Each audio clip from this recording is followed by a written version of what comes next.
PR পদ্ধতিতে আগামী জাতীয় সংসদ নির্বাচন সহ ৫ দফা দাবিতে বৃহস্পতিবার রাজধানীতে আলাদা বিক্ষোভ ও সমাবেশ করেছে ৭টি রাজনৈতিক দল। রাজধানীর বায়তুল মোকাররমের দক্ষিণ গেইটের সামনে বিক্ষোভ সমাবেশ করে বাংলাদেশ জামায়াতে ইসলামী। এতে অংশ নেন ঢাকা মহানগর উত্তর ও দক্ষিণের নেতাকর্মীরা। মিছিলের আগে সমাবেশে দলের শীর্ষ নেতারা বলেন, একটি শ্রেণী আওয়ামী স্টাইলের নির্বাচনের স্বপ্ন দেখছে, দেশের মানুষ তা হতে দেবে না। অর্থবহ সংস্কার হবে। জামায়াত ইসলামী দাবি করেছিল সরকার তার প্রতিশ্রুতি বাস্তবায়ন করবে, সংস্কার করে সুষ্ঠু নির্বাচনের ব্যবস্থা করবে।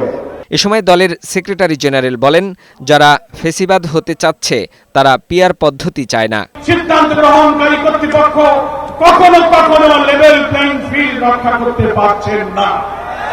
আমরা দাবি করেছি জুলাই সনদের আইনি ভিত্তি নিয়ে তার ভিত্তিতে আগামী নির্বাচন হতে হবে।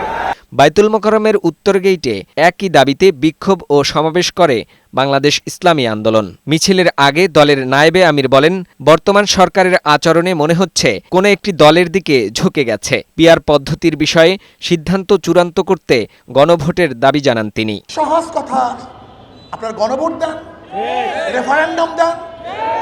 যদি জনগণ পিআর সিস্টেম নির্বাচনের পক্ষে থাকে তাহলে আমরা অবশ্যই দাবি করতে পারি, আর যদি জনগণ পিআর সিস্টেমে নির্বাচন না চায় তাহলে আমরা দাবি করব না। এদিকে আসর নামাজের পর বায়তুল মোকাররম জাতীয় মসজিদের উত্তর গেইটে আলাদা বিক্ষোভ সমাবেশে খিলাফত মজলিসের নেতারা বলেন, জুলাই সনদ সহ ৫ দফা দাবি বাস্তবায়ন না হলে দেশে নির্বাচন হতে দেওয়া হবে না।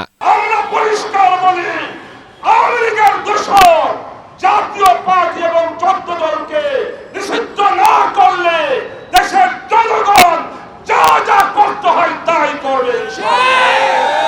জুলাই সনদ বাস্তবায়ন করার আগ পর্যন্ত আমরা রাজপথ থেকে ঘরে ফিরে যাব না।